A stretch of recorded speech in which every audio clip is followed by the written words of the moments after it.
बाकी बजट से अशिया ज़रूरिया की कीमतों में कमी की उम्मीदें दम तोड़ गईं। हुकूमत ने मिनी बजट में मुकर्रर की गई सेल्स टैक्स की शरह 18% बरकरार रखने का फैसला कर लिया। बच्चों के डब्बे की इम्पोर्टेड दूध पर सेल्स टैक्स की शरह 6% बढ़ जाएगी। डब्बे में बंद गोश्त, मछली और मुर्गी पर भी GST 18% किया जाएगा। कोई चीज हो, कोई आइटम हो, सेल्स टैक्स लगेगा 18%। बजट में क्या कुछ महंगा होने वाला है, हुकूमत ने प्लान फिक्स कर लिया। चाय, चीनी, जैम, जेली, साबुन और सर्फ पर 18% सेल्स टैक्स बरकरार रहेगा। टूथपेस्ट, टूथब्रश, माउथ फ्रेशनर, चाय की पत्ती और डब्बे में बंद सब्ज कहवे पर भी यही मामला होगा।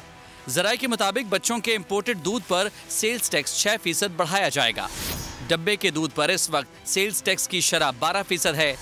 डब्बे में बंद गोश्त और मछली पर सेल्स टैक्स 18% करने की प्लानिंग है।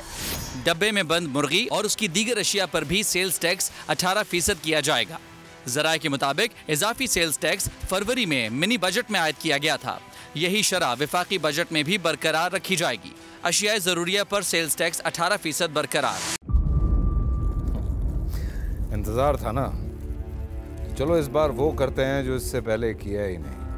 किस्मत की आंखों में आंखें डाल के जीतना होगा।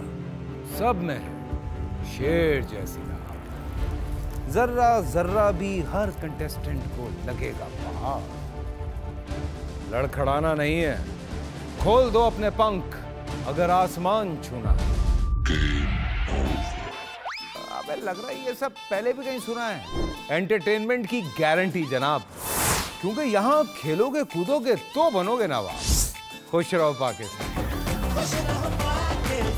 खुश रहो पाकिस्तान, बुध और जुमेरात शाम 7 बजे सिर्फ बोल एंटरटेनमेंट पर।